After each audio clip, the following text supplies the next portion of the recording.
יש ניסים כל הזמן, לא לבכות, הכל לטובה. אסור לך להתייאש, רק תמשיך לבקש, תשמור את התקווה. תן חיוך בן אדם, יש ניסים כל הזמן, לא לבכות, הכל לטובה.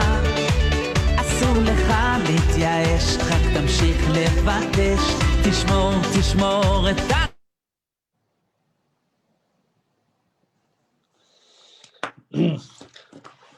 A good Chodesh, everybody. A good month to everybody. We start the new month of Rosh Chodesh Cheshvan. It's the second day of Rosh Chodesh Cheshvan. I want to wish everybody you should have a good month. Thank you for joining our webinar.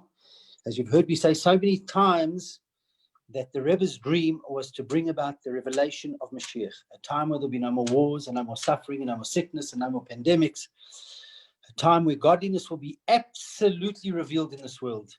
And the Rebbe put emissaries in different places in order to help achieve that. California is a very challenging state. It's very diverse, also very liberal. Not that there's a problem with that, but it's a very challenging state to be in. Our very special guest this evening, Rabbi Chaim Hanoka, is in Pasadena, involved with university students, involved in many different areas of Jewish life there. I also had the privilege of going with Chaim to Lithuania on a mission to help the Chabad emissary in Vilna, which is a very special experience for us. But Rabbi, before you speak, firstly, thank you for making the time. Before you speak, I just want you to tell us a little bit about your father, because I know your father had a special connection with the Rebbe. Somebody told me. If you could just give us a bit of a background, then we want to hear about Pasadena. We want to hear about your views on what's happening in America and some down-to-earth advice for everybody on how to bring Mashiach. I got you. So first and foremost, guten Chodesh, everybody, and welcome from sunny utopian California, the land of fires, earthquakes, mudslides, and many other blessings. My father was brought up in a traditional Sephardic home in Highland Park, New Jersey. His father was born in Salonika, Greece. So I guess I'm come from a mixed marriage. My father being of Sephardic heritage, my mother from Poland, a Polish.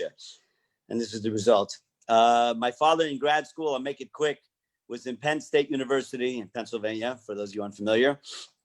And he was pursuing his doctorate in physics, where he stumbled upon Chabad. It was the first time that Rebbe sent up yeshiva students, most of whom were single, a few married, for like a Shabbaton at a college campus. My father, who had, let's say, dabbled in many other sectors, trying to find balance in his life, happiness in his life, etc., came across these people. They looked very strange, needless to say, back in the early 60s with black hats and beards and whatnot. It's not something you commonly saw on a college campus. Fast forward, he spent the Shabbos with them. They intrigued him. He ended up meeting the Rebbe. He came back to Crown Heights for a chidus or private audience. He and a few other students sort of had a group audience and then private audiences thereafter. And you fast forward a little further. Ultimately, my father decided to take, I guess, what you call a gap year and go study in 770 for a year. I might add, it was much to the chagrin of my grandparents, who thought he lost his mind completely.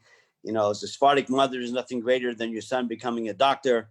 And here he's joined some fringe group that barely spoke English. She knew nothing about Chabad whatsoever. But it, needless to say, was a bit disturbing to them. The Rebbe did tell my father in one of the audiences he had with the Rebbe throughout the year that he probably asked himself, what am I doing here? You know, having left university, pursuing his PhD in physics, and now he joined some group he didn't know much about.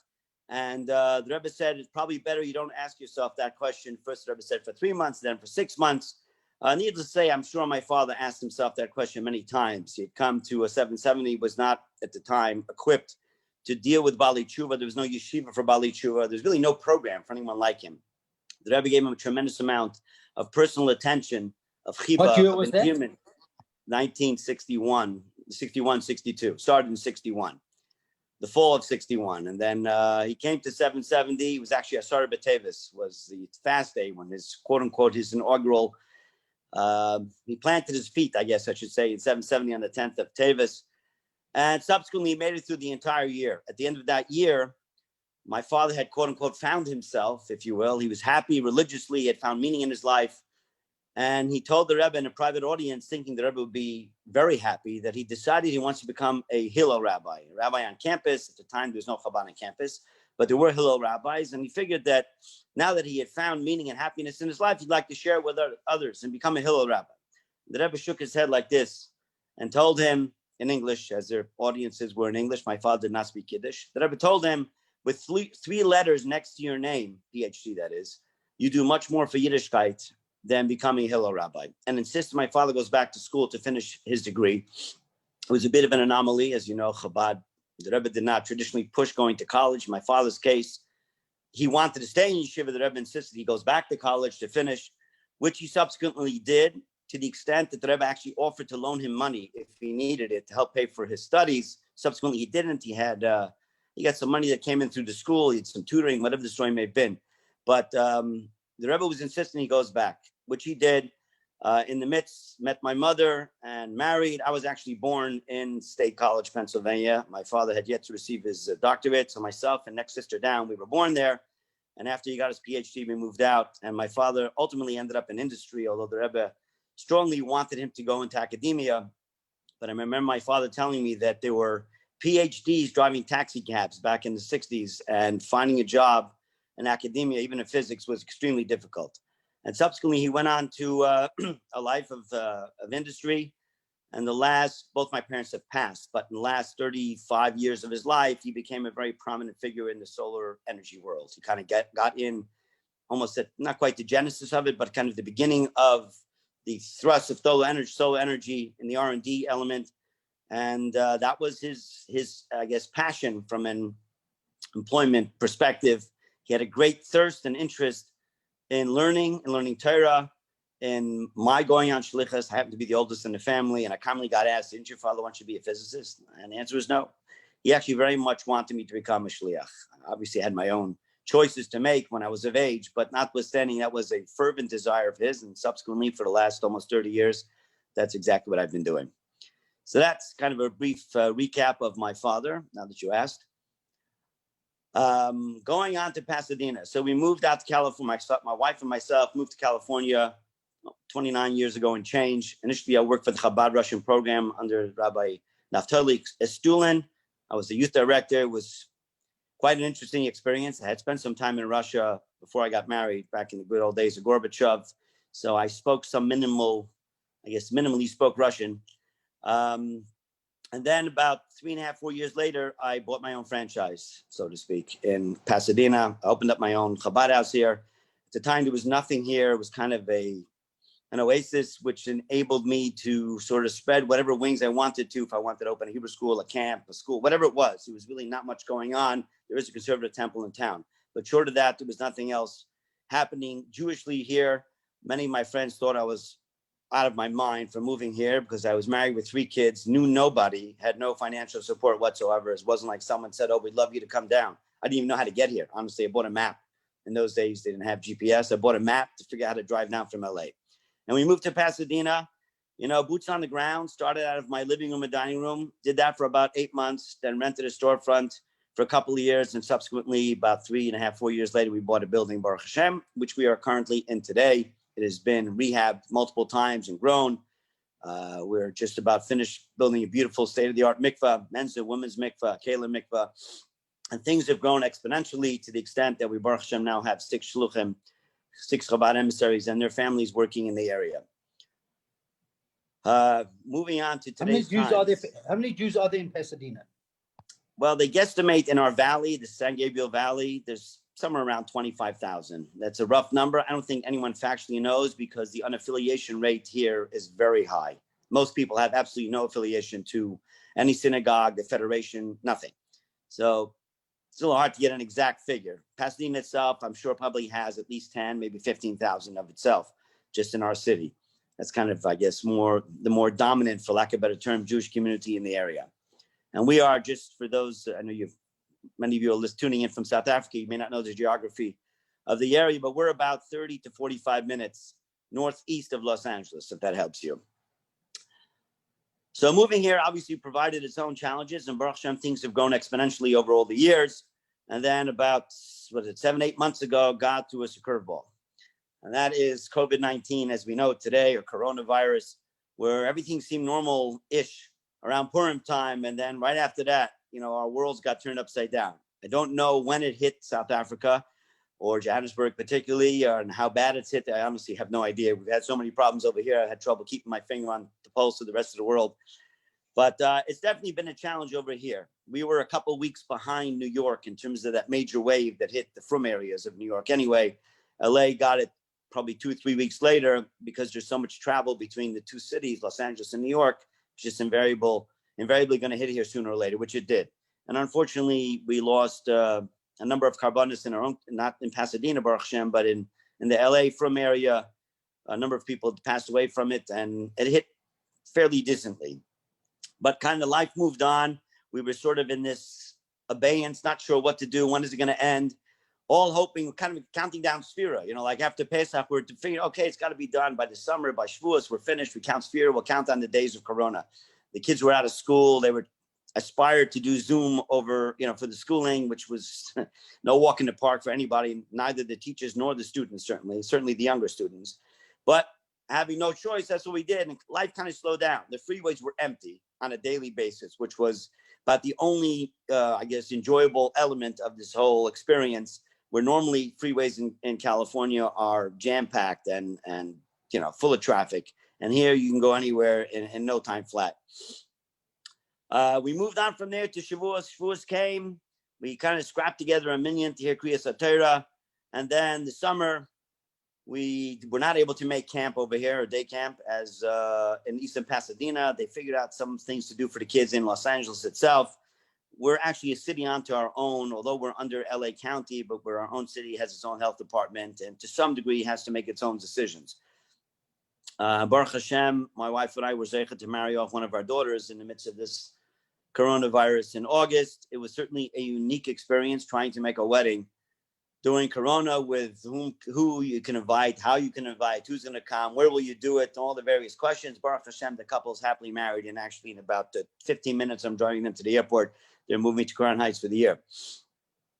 From there, we moved on to Yontif. The big question that many people ask each other over Rosh Hashanah and Yom Kippur is, what are we going to do for the high holidays? What are we going to do? Can we do? Where will we do? Etc. And this, boggled people's minds back and forth. And he had meetings with the Rabbanim and with doctors and infectious disease doctors and epidemiologists, etc. Until finally it was decided that largely davening has to be outdoors, which is normally not terrible if you have a tent or something along those lines. The problem we had here was it was oppressive heat. Typically, I'd say the hottest months of the year in Southern California are usually August, September. Somehow, God has not turned the heat off yet, although we're kind of in the middle of October already. It's still been pretty hot. But we had heat somewhere in the order of about 100 degrees Fahrenheit. I'm not sure what that translates to in Celsius, but you can look it up. So davening outside is certainly hot, or 100 plus. And not only that, we were blessed with tremendous fires in the mountains behind Pasadena. And the mountains burned just about out. So they burned for about 6 weeks. It's a huge forest fire, one of the largest in the history of Los Angeles County. So we were slammed with smoke and ash constantly, day in, day out. You'd wake up in the morning, you come out to your car, and it was just covered in ash. It was like a daily experience. And breathing outside, now the mask may have helped, inhibit the inhaling some of the ash particles, but breathing with it and the mask and the smoke was horrible. So davening outside was definitely a challenge. And literally up to Erev Rosh Hashanah, the air quality was terrible. Anybody who had any lung issues and whatnot would have a very hard time spending any considerable amount of time outdoors. But nonetheless, we did it. We went through with it. And Baruch Hashem, literally on Rosh Hashanah itself, the air quality cleared up enough, at least, where you were able to daven outside. It was still very hot. Yom Kippur was, again, about 100 degrees outside. We schwitzed through 26 hours of fasting, all outdoors, with fans and whatnot. It was still hot as can be. And Sukkot came, first day Sukkot, where you're outdoors anyway. We're still in the 100-degree temperature area. And finally, this past Shabbos, it broke. We're down now finally into some of the 80s, 90s, which is more bearable. That has been a shul element of things, at least in terms of davening. Classes, like everywhere else, we've been on Zoom. We have a very, very packed, I should say, adult education schedule here under the tutelage of Rabbi Zushi and Rabbi Gitti Rifkin, who oversee all the adult education programs, and it's been very busy.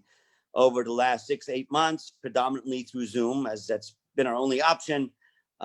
Food, we've constantly given out food packages to people over Yontiv, whether we delivered Pesach, obviously matzah, Shavuos, we gave out what we could, honey, cheesecakes and various other things. And then over the Yom Tovim, just food packages. And for the first time since this all started, we actually made a kiddush outdoors, socially distant, individually packaged and wrapped, whatnot, over the sukkahs. And we continued that yesterday, Shabbos Bereshis. It's not been an easy run. What can I tell you? But the good news is that there's an end in sight.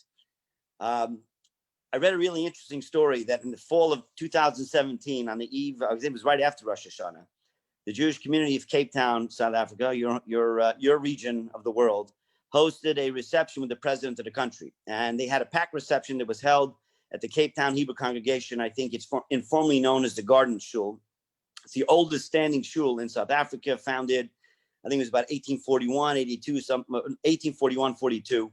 The current rabbi is one of my colleagues, the Shliach, Rabbi Asher Feldman. So at this reception, the President Cyril Ramaphosa, if I pronounced his name correctly, extended his personal wishes of, Rosh Hashanah blessings to his country's longstanding Jewish community.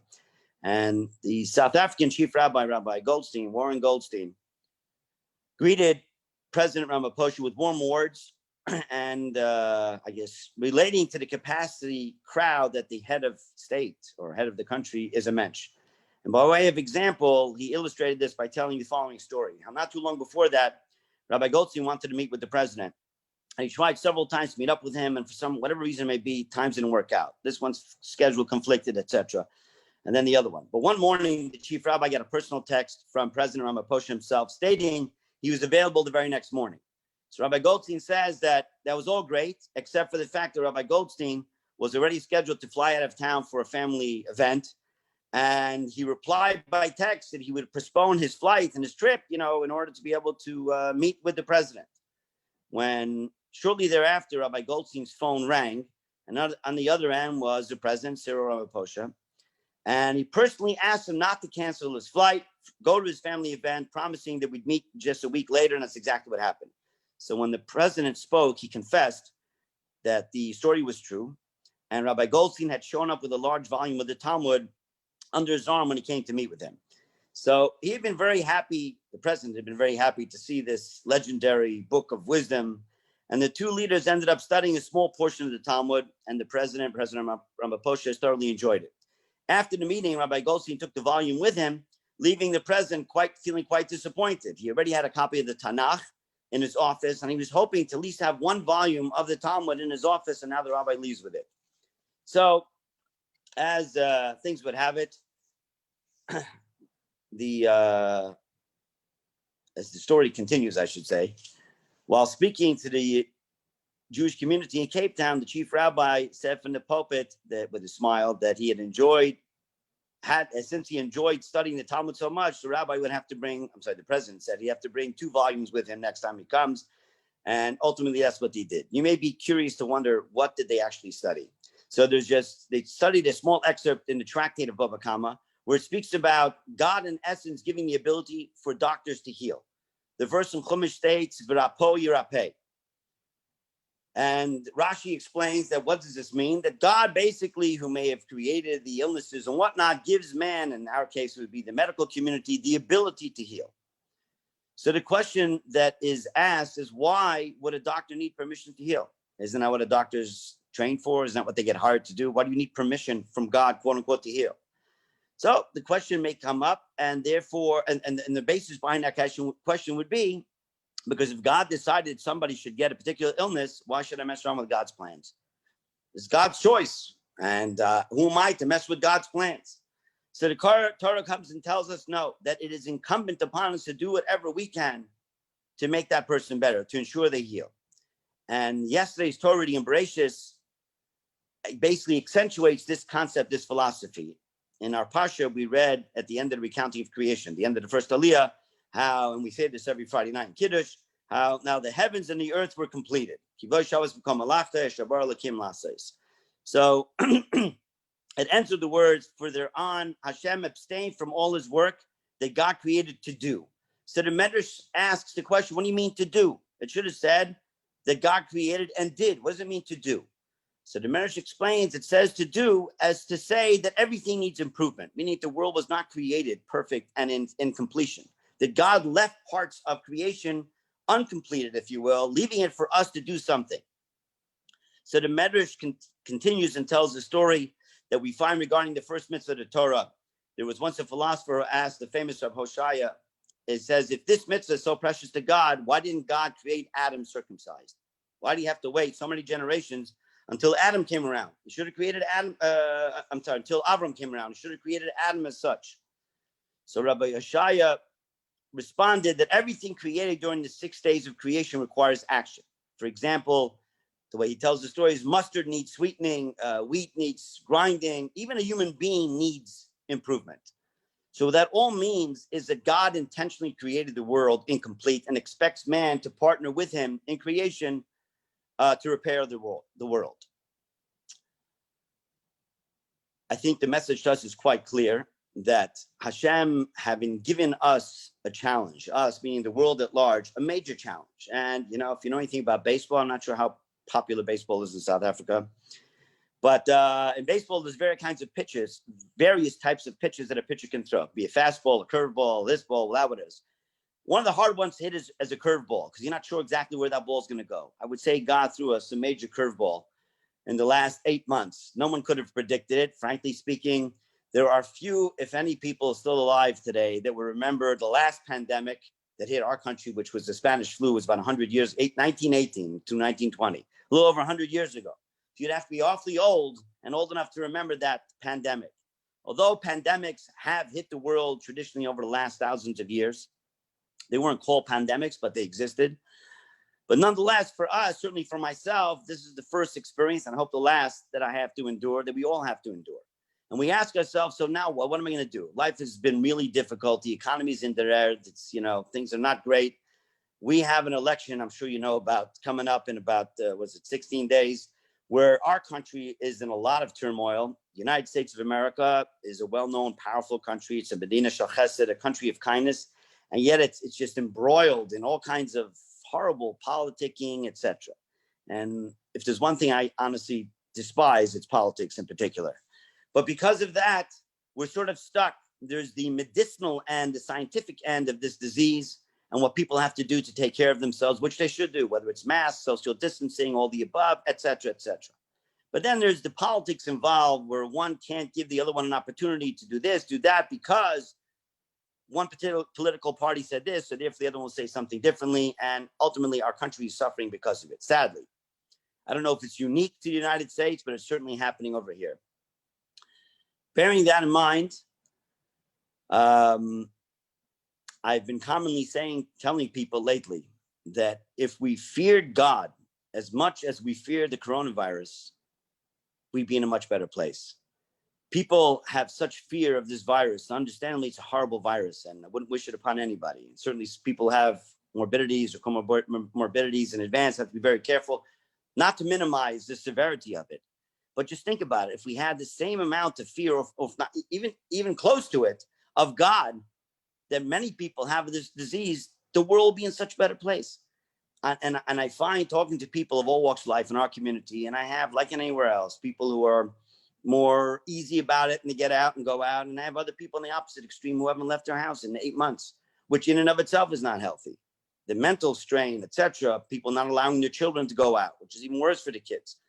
All right, listen, every parent or every person does what they see works for them, what's fit for them. But notwithstanding, people are suffering because of this fear. It's sort of this silent and covert fear. We can't see it until, God forbid, it hits. And no doubt, Hashem is certainly looking over us. And often, in many people's minds, we're scratching our heads. What are we going to do? When is it going to end? Will I survive this? Will I get it, God forbid? So on and so forth.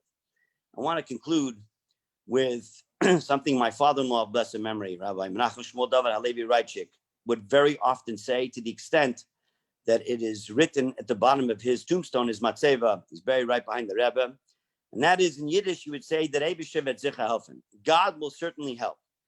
Now, being privileged as his son-in-law, I heard it from him personally many, many times. He constantly would ask me when I moved on Shlichus how things are going. the Just struggles. tell us who your father-in-law was. He and my mother-in-law, blessed memory, were the first shluchim sent to the state of California by the previous Lubavitcher Rebbe in 1949. So they were here long before Chabad became famous in California. When Rabbi Kunin moved here, they moved here basically to assist to grow Yiddishkeit. California was a barren wasteland. So was Los Angeles at the time. And through thick and thin, both of them having been Holocaust survivors coming from Poland, made it to these shores and miraculously rebuilt a beautiful family of their own, of which I'm privileged to be a part of, and subsequently basically helped put Jewish Los Angeles back on the map. So my father would commonly say this, not just to me, to anybody. The Eibusher wird sicher helfen. God will certainly help. And it wasn't just a lip service. Often people tell you nice things just to make you feel good. They want to butter you up, whatever the story may be. He didn't do that in that way. He firmly believed it. And in turn, when he would tell it to you with such conviction, and you took it to your heart, you knew things were going to turn out well. So no matter what the challenge may be, as egregious as the challenge may be, and at times seeming to be insurmountable, the Eibusher wird sicher helfen. If you believe, and I promise you this, if you believe that God is going to definitely help you, then God is going to help you. But if we walk around in fear, constant fear and constant doubt, then who wins? It's not the side of good. It's the side of evil. It's the side of questioning, the side of suffix. It's the Amalek that exists in the world. They sow fear into our lives on a daily basis. So I think we all need to take to heart that Hashem has given the ability to man to heal, as it said in the Gemara and Chumash, v'rapoy rapay. Hashem gave us that ability. Hashem wants us to be able to heal each other, not just physically, but spiritually as well. And the antidote is already there.